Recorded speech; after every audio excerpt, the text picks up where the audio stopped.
안녕하세요. 저는 김순자라고 합니다. 오늘 여러분께 제 이야기를 들려드리려고 합니다. 부끄럽고 창피한 이야기지만 혹시라도 저와 같은 처지에 계신 분들께 조금이나마 도움이 되었으면 하는 마음에 용기를 내봅니다. 저는 평생을 절약하며 살아왔습니다. 어릴 적부터 가난했던 우리 집에서 자란 탓인지 아니면 전쟁을 겪은 세대라서 그런지 저에게 절약은 그저 습관이 아니라 삶의 철학이었습니다. 한 푼, 두 푼 모으는 게 즐거웠고 통장에 조금씩 쌓여가는 숫자를 보면 마음이 든든했습니다. 절약이 미덕이라고 믿으며 살아왔어요. 결혼하고 나서도 마찬가지였습니다. 남편은 성실한 사람이었지만 크게 돈을 벌지는 못했어요. 그래서 저는 더욱 악착같이 절약했습니다. 시장에서 파는 것보다 조금이라도 싼 물건이 있으면 한참을 걸어서라도 사러 갔고 옷은 깊고 또 기워서 입었습니다. 외식은 꿈도 꾸지 않았고 가끔 명절에 고기 한 점 사는 게 전부였습니다. 그렇게 모은 돈으로 우리는 작은 아파트를 마련했습니다. 전세로 시작해서 조금씩 저축해서 결국 내 집을 갖게 된 거죠. 그때 그 기쁨을 아직도 잊을 수가 없습니다. 비록 작고 낡은 아파트였지만 우리 가족만의 공간이 생겼다는 게 얼마나 감격스러웠는지 모릅니다. 아들도 하나 낳았습니다. 외아들이었죠. 그 아이가 세상에 나왔을 때 저는 이 아이만큼은 제가 겪었던 가난을 물려주지 않겠다고 다짐했습니다. 이 아이만큼은 풍족하게 키우고 싶었어요. 좋은 교육도 시키고 원하는 것도 다 해주고 싶었습니다. 그래서 더 열심히 살았습니다. 남편은 직장에서 저는 집에서 부업을 하며 조금이라도 더 벌려고 애썼어요. 아들이 학교에 가면 저는 재봉틀을 돌리고 밤에는 부업거리를 가져다가 새벽까지 일했습니다. 손가락에 물집이 잡히고 눈이 침침해져도 참았어요.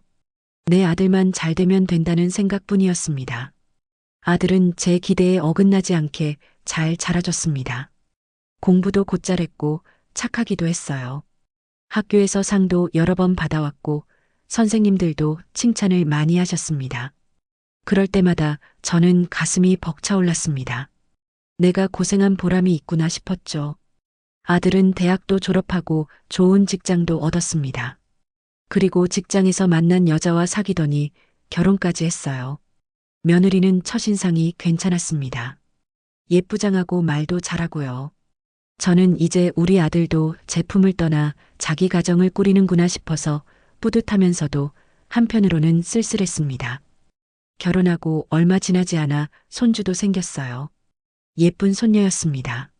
처음 손주를 안아봤을 때 그 느낌을 뭐라 말로 표현할 수가 없어요. 아들을 키울 때와는 또 다른 감정이었습니다. 이 작은 생명이 우리 가족의 연장이구나 싶어서 눈물이 날 정도로 감격스러웠습니다. 그렇게 세월이 흘러 저는 60이 되었고 아들은 40이 되었습니다. 그런데 그때 남편이 갑자기 세상을 떠났습니다. 심장마비였습니다. 아침에 출근하려고 현관문을 나서다가 그대로 쓰러졌어요. 병원으로 급히 옮겼지만 소용없었습니다. 의사는 즉사라고 했습니다. 그날 이후로 제 세상이 무너졌습니다. 남편은 말수는 적었지만 든든한 사람이었거든요. 40년 넘게 함께 살았는데 그 사람 없이 어떻게 살아야 할지 막막했습니다. 장례식장에서 울고 또 울었습니다. 아들도 울었지만 저만큼은 아니었을 거예요. 배우자를 잃는 슬픔은 자식이 아버지를 잃는 슬픔과는 다르니까요. 장례를 치르고 나서 정신을 차려보니 제 앞에는 앞으로 혼자 살아가야 한다는 현실이 놓여 있었습니다.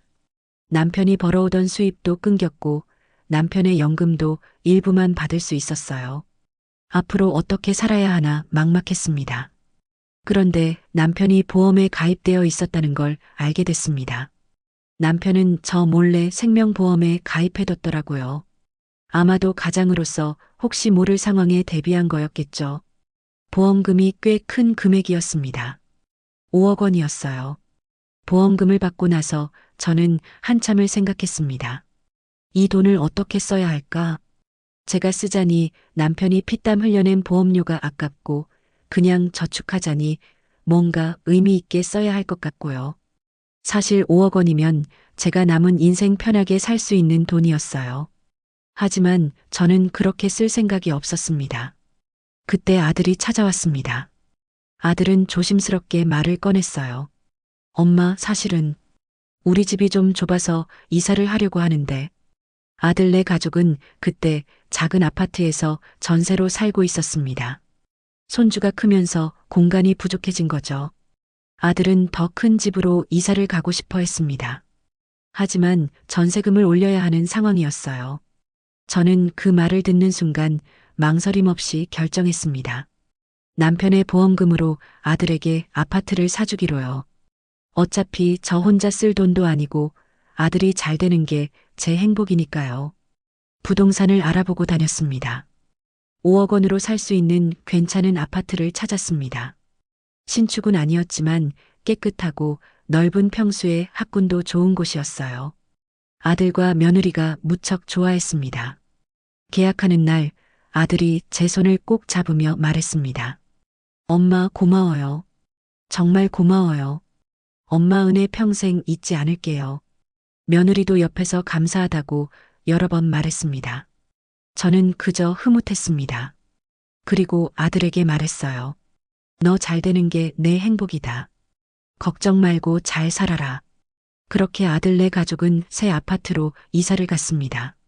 저는 제가 살던 작은 아파트에서 계속 혼자 살았어요.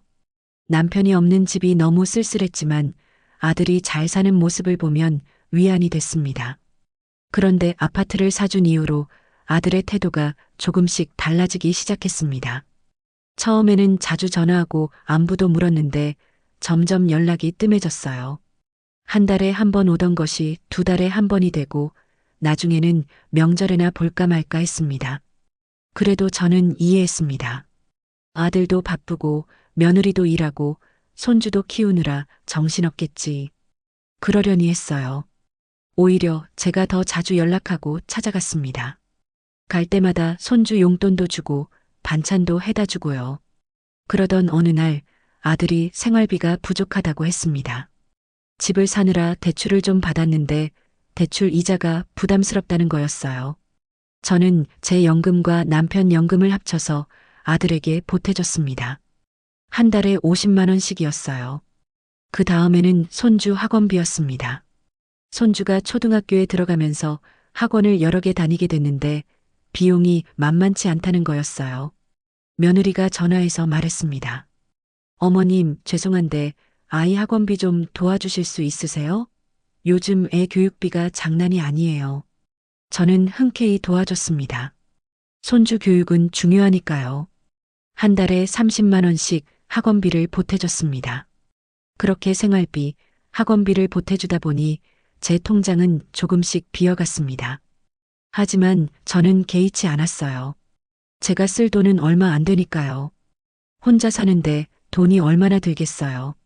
밥 먹고 전기세 내고 그 정도죠. 그러던 중 며느리가 사업을 시작한다고 했습니다. 옷가게를 하나 내고 싶다는 거였어요. 자금이 좀 필요한데 도와줄 수 있냐고 물었습니다. 금액은 2천만 원이었습니다. 저는 그때 통장에 3천만 원 정도 남아 있었어요. 남편 보험금을 아들 집 사는 데 쓰고 남은 돈과 제가 모은 돈이었죠. 2천만 원을 주면 1천만 원밖에 안 남는데 솔직히 좀 망설여졌습니다. 하지만 며느리가 간곡하게 부탁했어요.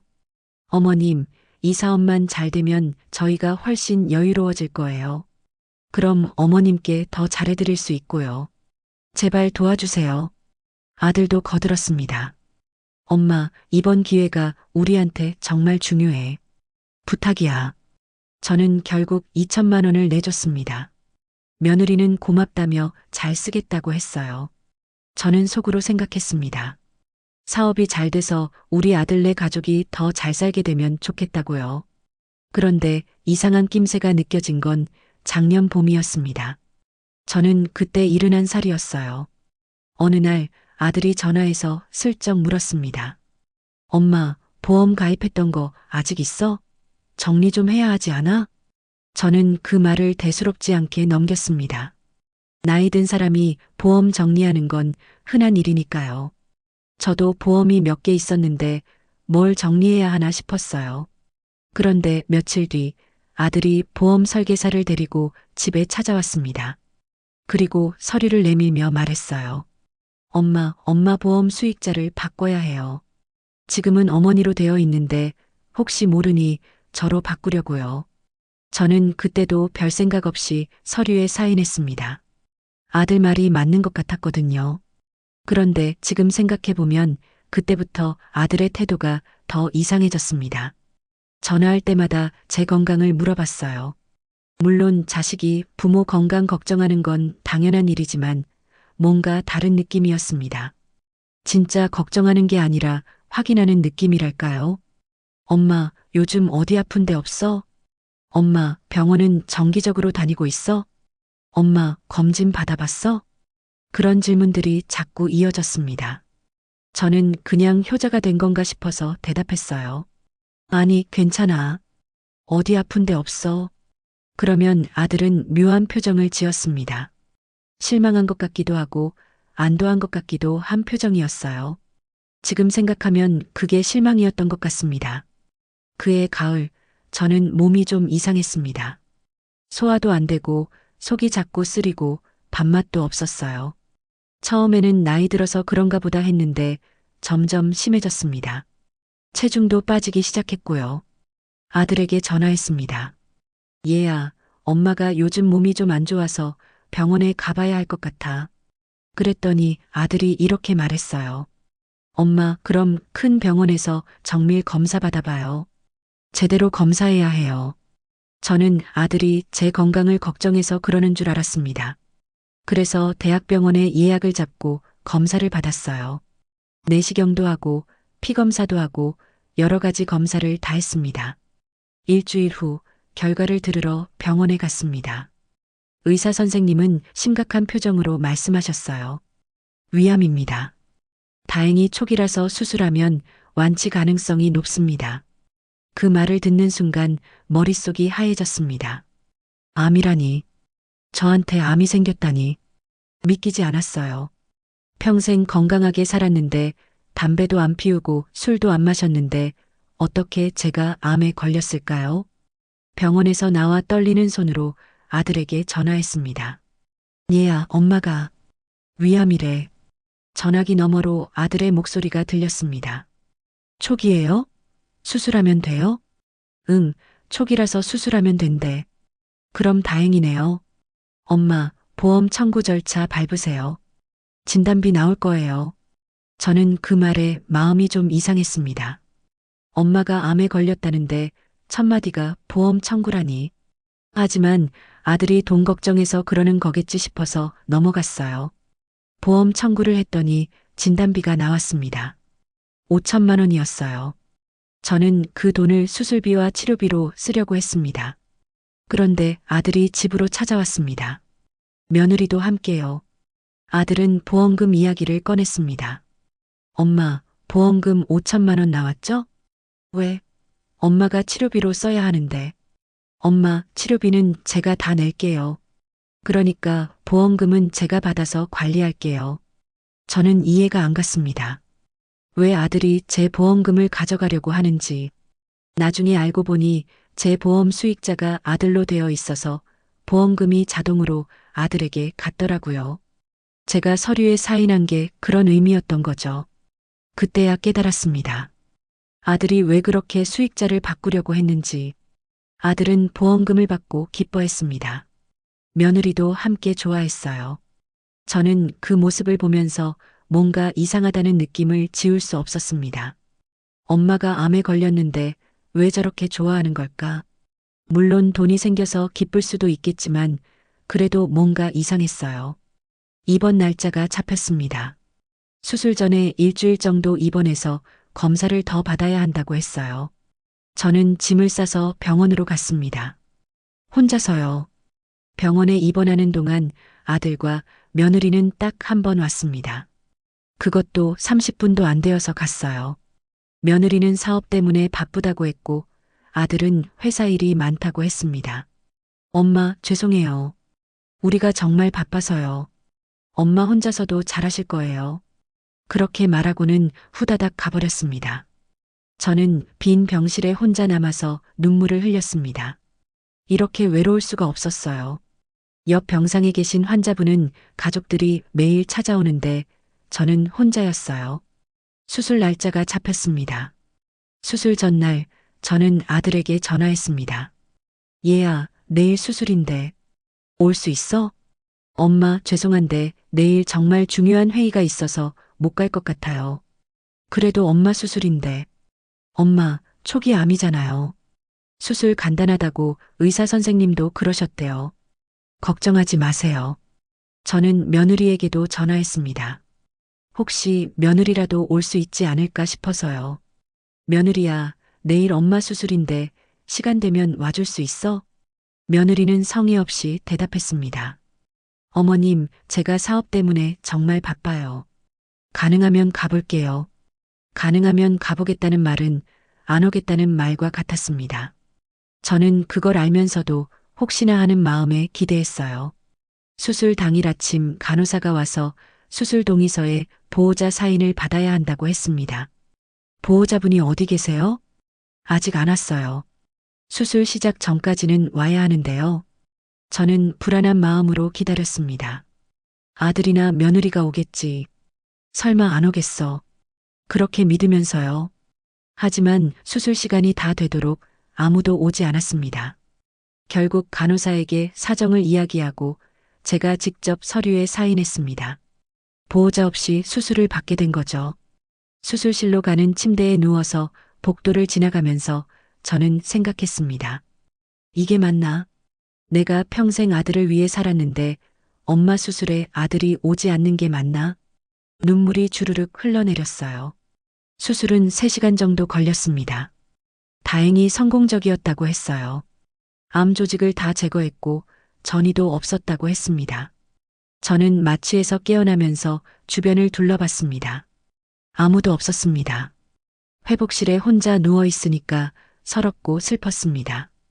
다른 환자들은 옆에 가족들이 있는데 저만 혼자였어요.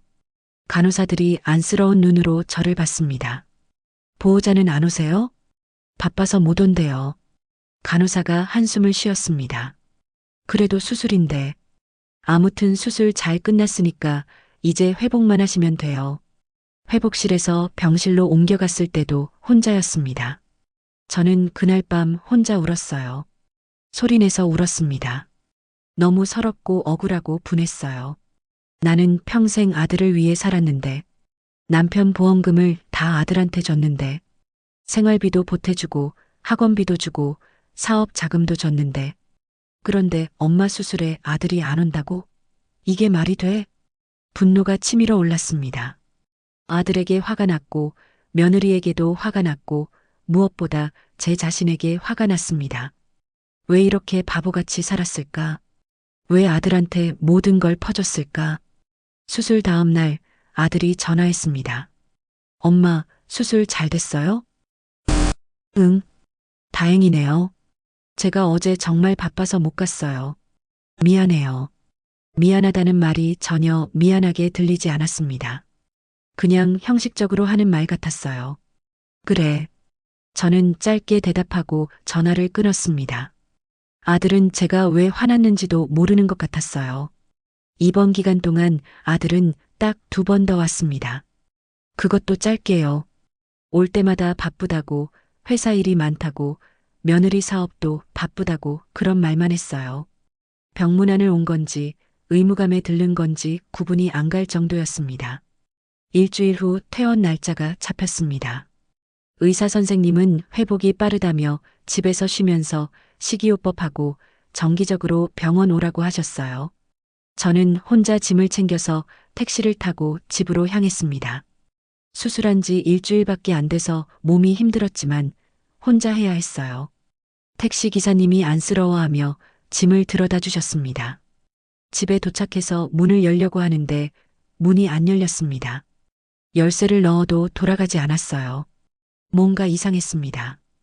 혹시 싶어 초인종을 눌렀는데 모르는 여자가 나왔어요. 누구세요? 저, 여기 사는 사람인데요. 왜 문이 안 열려요? 아, 여기 제가 3주 전에 샀는데요. 무슨 말씀이세요? 저는 그 말을 듣는 순간 다리에 힘이 풀렸습니다. 샀다고? 내 집을 누가 샀다고? 그럴 리가 없어요. 이게 내 집인데. 아니에요. 제가 정식으로 매매 계약하고 돈 다 냈어요. 등기부등본도 제 이름으로 되어 있고요. 저는 멍하니 서 있었습니다. 도대체 무슨 일이 벌어진 건지 이해가 안 갔어요. 떨리는 손으로 아들에게 전화했습니다. 얘야, 이게 무슨 일이야? 왜 우리 집에 다른 사람이 살고 있어? 아들은 태연하게 대답했습니다. 아, 그거요? 엄마가 병원에 있는 동안 집 팔았어요. 뭐라고? 내 허락도 없이 어떻게 내 집을 팔아? 엄마, 등기부등 본상 명의가 제 이름이었잖아요. 엄마가 몇 년 전에 증여해 주셨잖아요. 저는 그제야 기억났습니다. 몇 년 전 아들이 세금 때문에 집 명의를 자기 이름으로 옮기자고 했던 걸 저는 별 생각 없이 동의했었어요.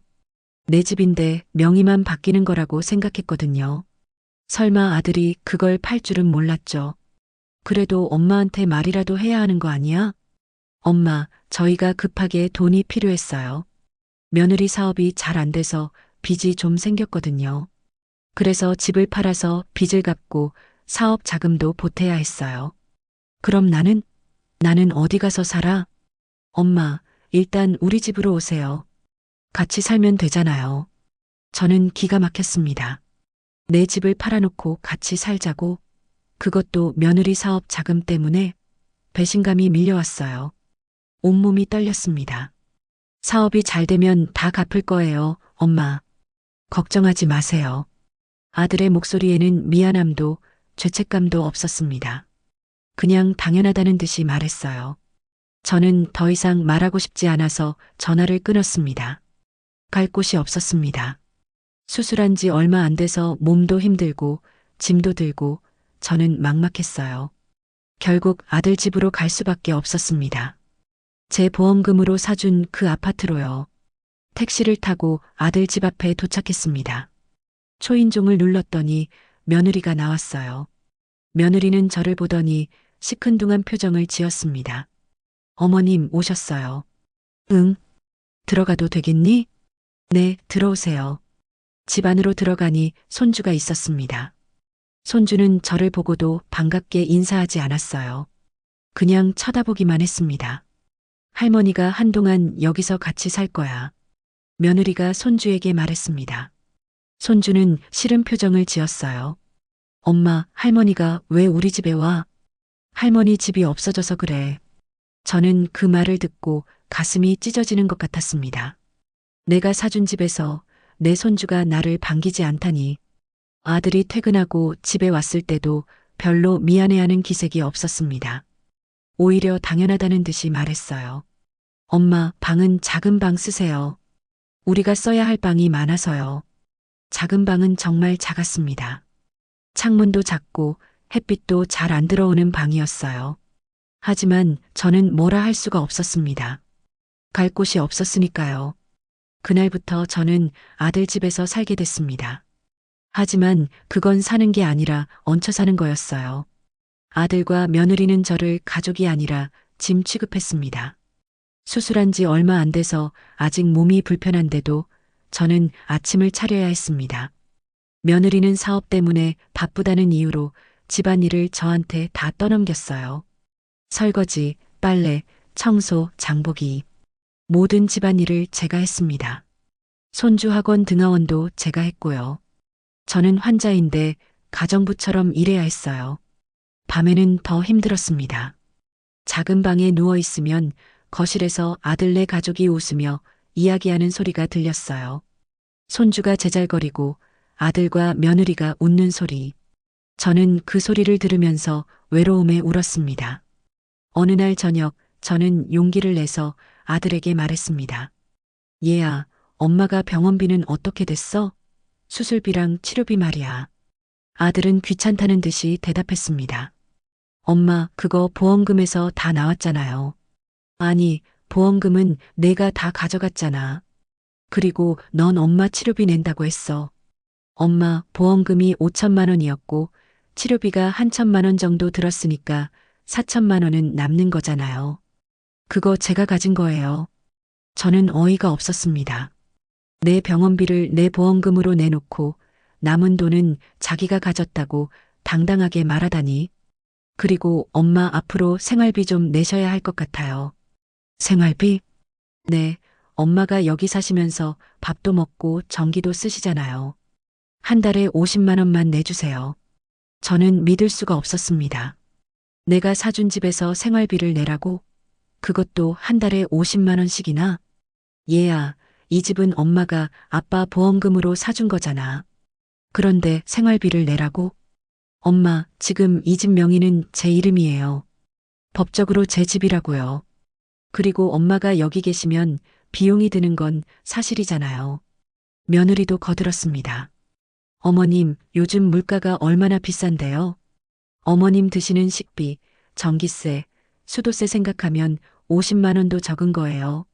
저는 말문이 막혔습니다. 이 사람들이 정말 내 아들과 며느리가 맞나 싶었어요. 결국 저는 제 연금에서 한 달에 50만 원씩 생활비를 냈습니다. 제 연금이 80만 원 정도였는데 50만 원을 주고 나면 30만 원밖에 안 남았어요. 그 돈으로 제 병원비, 약값, 옷값을 감당해야 했습니다. 한 달, 두 달이 지나면서 저는 점점 지쳐갔습니다. 몸도 힘들고 마음도 힘들었어요. 아들과 며느리는 저를 점점 더 하찮게 대했습니다. 어느 날은 제가 아파서 누워 있었는데 며느리가 방문을 벌컥 열더니 말했습니다. 어머님, 아프면 병원 가세요. 여기 누워만 계시면 우리가 신경 쓰여서 힘들어요. 미안하다. 내가 좀 쉬었다가 일어날게. 어머님, 오늘 아이 학원 데려다 주셔야 하는데 괜찮으시겠어요? 그래, 데려다 줄게. 저는 아픈 몸을 이끌고 손주 학원까지 데려다 줬습니다. 돌아오는 길에 어지러워서 쓰러질 뻔했어요. 길에 잠시 앉아서 쉬었습니다. 그때 저는 생각했습니다. 이렇게 살 수는 없다고. 이건 사는 게 아니라 죽는 거라고. 나는 왜 이렇게 살아야 하나? 나는 뭘 잘못한 걸까? 그날 밤 저는 결심했습니다. 이 집을 나가야겠다고. 하지만 갈 곳이 없었어요. 돈도 없고 집도 없고 저는 그야말로 무일푼이었습니다. 그래도 저는 계획을 세웠습니다. 몇 달 동안 생활비를 아껴서 조금씩 돈을 모았어요. 그렇게 1년을 모아서 300만 원을 만들었습니다. 많은 돈은 아니지만 당장 나갈 수는 있을 것 같았어요. 그리고 저는 변호사를 찾아갔습니다. 무료 법률 상담을 하는 곳이 있다는 걸 알게 됐거든요. 변호사님께 제 사정을 이야기했습니다. 남편 보험금으로 아들 집을 사줬는데 명의를 아들 이름으로 해줬고 지금은 그 집에서 쫓겨났다고요. 변호사님은 제 이야기를 들으시더니 말씀하셨습니다. 어머님, 소송을 하실 수 있어요. 그 집이 아드님 명의로 되어 있다고 해도 실제로는 어머님 돈으로 산 거잖아요. 부당이득 반환 청구 소송을 할 수 있습니다. 그게 정말 가능한가요? 네, 가능합니다. 증거만 있으면 되는데 보험금 수령 내역이랑 집 구매 날짜가 일치하면 승소 가능성이 높아요. 저는 그 말을 듣고 용기가 났습니다. 할 수 있겠다는 생각이 들었어요. 변호사님은 착수금이 필요하다고 했지만 제 사정을 아시고는 받지 않으셨습니다. 저는 집으로 돌아와서 필요한 서류들을 챙겼습니다. 보험금 수령 내역, 집 구매 계약서, 통장 거래 내역. 모든 걸 복사해서 변호사님께 드렸어요. 그리고 어느 날 저는 짐을 쌌습니다. 많지 않았어요. 옷 몇 벌, 세면도구, 중요한 서류들. 그게 전부였습니다. 새벽에 몰래 집을 나왔습니다. 아무한테도 말하지 않고요. 아들도 며느리도 손주도 모르게 나왔어요. 저는 고시원을 얻었습니다. 한 달에 40만 원짜리 작은 방이었어요. 하지만 그곳이 아들 집보다 훨씬 편했습니다. 며칠 후 아들한테 전화가 왔습니다. 받지 않았어요. 또 전화가 왔고 문자도 왔습니다. 엄마, 어디 계세요? 왜 연락 안 받으세요? 저는 대답하지 않았습니다. 며느리한테도 전화가 왔지만 받지 않았어요. 그들이 걱정해서 연락하는 게 아니라는 걸 알았습니다. 생활비 받을 사람이 없어져서, 집안일 할 사람이 없어져서 연락하는 거였어요. 일주일 후 변호사님이 소장을 법원에 제출했습니다. 부당이득 반환 청구 소송. 아들에게 집을 돌려달라는 소송이었어요. 정확히는 아들이 받은 부당이득을 반환하라는 소송이었습니다. 며칠 후 아들한테 법원에서 서류가 배달됐을 겁니다. 아들은 그제야 제가 왜 연락을 안 받았는지 알았겠죠. 아들이 미친 듯이 전화했습니다. 하루에 10통씩 전화가 왔어요. 문자도 수없이 왔습니다. 엄마, 이게 무슨 짓이에요? 엄마, 왜 이러시는 거예요? 엄마, 우리 이야기 좀 해요. 저는 전화를 받지 않았습니다. 이제는 법정에서 만나야 할 일이었으니까요. 재판 날짜가 잡혔습니다. 첫 번째 재판날, 저는 떨리는 마음으로 법원에 갔습니다. 변호사님과 함께요. 법정 안으로 들어가니 아들과 며느리가 앉아 있었습니다. 아들은 저를 보더니 벌떡 일어났습니다. 엄마, 저는 아들을 똑바로 쳐다봤습니다. 예전 같았으면 아들 목소리만 들어도 가슴이 찡했을 텐데 이제는 아무 감정도 느껴지지 않았어요. 며느리가 큰 소리로 말했습니다. 어머님, 이게 뭐 하시는 거예요? 아들한테 소송을 거세요? 저는 대답하지 않고 자리에 앉았습니다. 재판이 시작됐어요. 저희 변호사님이 증거를 제출했습니다. 남편 보험금이 입금된 날짜, 그리고 이틀 후 아들 집을 구매한 내역. 모든 게 명확했습니다. 아들 명의로 집을 샀지만 돈은 제가 낸 거였어요. 아들 측 변호사는 반박했습니다. 피고인은 원고로부터 증여를 받은 것입니다. 원고가 자발적으로 아들에게 집을 사준 것이지 빌려준 게 아닙니다. 저희 변호사님이 대응했습니다. 증여라면 증여세를 신고했어야 합니다. 하지만 증여세 신고 내역이 없습니다. 그리고 원고는 집을 증여한 것이 아니라 아들이 살 집을 마련해 준 것입니다. 명의만 아들 이름으로 한 것이고요. 재판은 여러 차례 이어졌습니다. 그때마다 아들과 며느리는 저를 설득하려고 했어요. 엄마, 그만해요. 우리 집안 싸움 이렇게 하는 거 아니잖아요. 엄마, 제가 잘못했어요. 다시 생각해봐요. 하지만 저는 흔들리지 않았습니다. 이미 돌아갈 수 없는 강을 건넜어요. 아들과 며느리가 저한테 어떻게 했는지 저는 다 기억했습니다. 세 번째 재판에서 아들이 증언대에 섰습니다. 판사님이 물었어요. 피고인은 이 집을 구매할 당시 본인이 직접 돈을 낸 것입니까?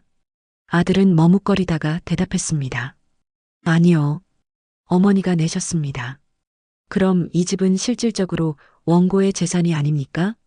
하지만 어머니가 저한테 주신 거예요. 증여예요. 증여라는 명확한 의사표시가 있었습니까? 증여계약서 같은 것이 있나요?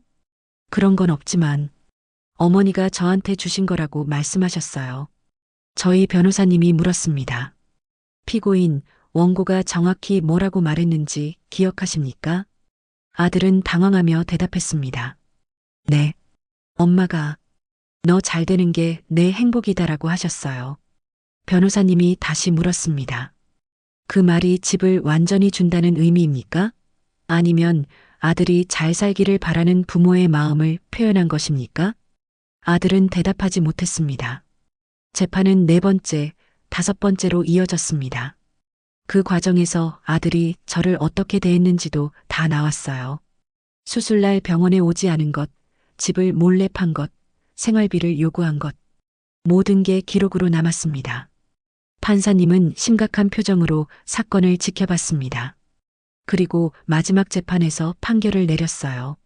원고가 피고에게 제공한 금액은 증여가 아닌 부양의 일환으로 보이며 특히 부동산의 경우 명의만 피고 이름으로 되어 있을 뿐 실질적인 소유권은 원고에게 있다고 판단됩니다. 따라서 피고는 원고에게 해당 부동산 가액에 상당하는 금액을 반환하라. 판결문을 들른 순간 저는 눈물이 났습니다. 이긴 기쁨이 아니었어요. 이렇게까지 해야 했다는 슬픔이었습니다. 내 아들과 법정에서 싸워서 이겨야 했다는 게 너무 슬펐어요. 아들은 충격을 받은 표정이었습니다. 며느리는 울면서 소리쳤어요. 이게 말이 돼요? 시어머니가 아들한테 이럴 수 있어요? 저는 그들을 보며 말했습니다. 재판이 끝나고 법정을 나서는 길에 너희가 나한테 어떻게 했는지 기억하니? 내가 수술할 때 오지도 않았잖아. 내 집을 몰래 팔았잖아. 나를 가정부처럼 부렸잖아. 아들이 변명했습니다. 엄마, 저희도 사정이 있었어요. 사정? 무슨 사정이 엄마를 그렇게 대할 이유가 돼? 나는 내 엄마야. 널 낳아서 키운 사람이라고. 며느리가 끼어들었습니다. 어머님도 너무하세요. 우리가 어려울 때 도와주지는 못할 망정. 도와줬어. 평생 도와줬지. 내 모든 걸 너희한테 줬어. 그런데 너희는 나한테 뭘 해줬어? 아들은 아무 말도 하지 못했습니다. 며느리는 계속 울기만 했고요. 저는 그들을 뒤로하고 법원을 나왔습니다. 변호사님이 옆에서 말씀하셨어요. 어머님, 잘 싸우셨어요. 당신 권리를 찾으신 겁니다. 고맙습니다, 변호사님. 판결이 확정된 후 아들은 집을 팔아서 저한테 돈을 줘야 했습니다. 그 집은 5억 원에 샀지만 몇 년 사이 집값이 올라서 7억 원에 팔렸어요. 아들은 7억 원을 저한테 줬습니다. 저는 그 돈으로 시골에 작은 집을 샀습니다. 3억 원짜리 단층 집이었어요. 마당도 있고 텃밭도 있는 집이었습니다. 도시를 떠나 조용한 시골에서 새 삶을 시작하기로 했어요. 이사하는 날 아들이 전화했습니다. 엄마, 어디 가세요? 너는 몰라도 돼. 엄마, 제발. 우리 이렇게 헤어지면 안 돼요. 헤어진 건 내가 나를 버렸을 때야. 내가 암 수술 받을 때 내가 나를 버렸잖아. 엄마, 이제 나는 내 인생을 살 거야. 너희 없이. 전화를 끊고 저는 시골로 내려갔습니다. 시골집은 작지만 포근했습니다. 마당에는 밤나무가 한 그루 있었고 뒤쪽에는 작은 텃밭이 있었어요. 저는 그곳에 채소를 심었습니다. 상추, 고추, 토마토, 오이. 직접 키워서 먹는 채소는 맛이 달랐어요. 아침에 일어나면 마당을 쓸고 텃밭에 물을 주고 동네를 산책했습니다. 동네 어르신들과도 친해졌어요. 같이 밭일도 하고 이야기도 나누고 가끔 같이 밥도 먹었습니다. 서울에서 살 때는 이웃이 누구인지도 몰랐는데 여기서는 모두가 가족 같았어요. 서로 반찬도 나눠 먹고 아프면 챙겨주고 외로울 틈이 없었습니다. 처음에는 아들이 자꾸 전화했습니다. 일주일에 한 번씩은 전화가 왔어요. 하지만 저는 받지 않았습니다. 문자도 왔지만 읽지 않았고요. 며느리도 가끔 전화했지만 마찬가지였습니다. 석 달쯤 지나자 전화가 뜸해졌습니다. 한 달에 한 번, 그러다가 2달에 한 번. 나중에는 명절에만 전화가 왔어요. 저는 그것도 받지 않았습니다. 손주가 보고 싶지 않냐고요? 물론 보고 싶었습니다. 밤에 잠들기 전에 손주 생각을 했어요. 지금쯤 얼마나 컸을까? 학교는 잘 다니고 있을까? 하지만 그 그리움보다 더 큰 게 있었습니다. 배신감과 상처였어요. 제가 손주를 만나려면 아들과 며느리를 봐야 하는데 그 사람들을 보는 게 너무 힘들었어요. 그래서 저는 손주를 포기했습니다. 아프지만 어쩔 수 없는 선택이었어요. 시골에서 1년을 살았습니다. 계절이 바뀌는 걸 보면서 농사를 지으면서 저는 조금씩 치유됐어요. 마음의 상처가 아물기 시작했습니다. 동네 경로당에도 나가기 시작했어요. 거기서 또래 어르신들을 만났습니다. 다들 비슷한 사연들이 있었어요. 자식한테 배신당한 사람, 재산을 다 빼앗긴 사람, 버림받은 사람. 저만 그런 게 아니었어요. 어느 날 경로당에서 만난 한 할머니가 말씀하셨습니다. 순자 씨, 나도 아들한테 당했어. 집도 빼앗기고 돈도 다 빼앗겼지. 근데 후회 안 해. 차라리 그때 정신 차린 게 다행이야. 안 그랬으면 죽을 때까지 이용만 당하다가 갔을 거야. 그 말이 위로가 됐습니다. 제가 잘못한 게 아니구나. 제가 용기를 낸 거구나. 저는 저를 지킨 거였어요. 이 이야기를 왜 하는지 아세요? 혹시라도 저처럼 자식한테 모든 걸 퍼주고 정작 자신은 버림받은 분들이 계실까 봐요. 그분들한테 말하고 싶어요. 당신은 잘못하지 않았어요. 자식을 사랑한 게 잘못이 아니에요. 다만 자식이 잘못한 거예요. 그리고 당신은 당신 삶을 살 권리가 있어요. 나이가 들었다고 부모라고 참고 견뎌야 하는 건 아니에요. 당신도 존중받을 권리가 있어요. 당신도 행복할 권리가 있고요. 저는 지금 행복합니다. 진짜로요. 처음으로 제 인생을 사는 것 같아요. 여러분도 그렇게 하세요. 지금이라도 늦지 않았어요. 당신 삶을 사세요. 당신은 그럴 자격이 충분해요. 들어주셔서 감사합니다. 제 이야기가 누군가에게 용기가 됐으면 좋겠어요. 힘내세요. 우리 모두 행복할 자격이 있습니다. 감사합니다.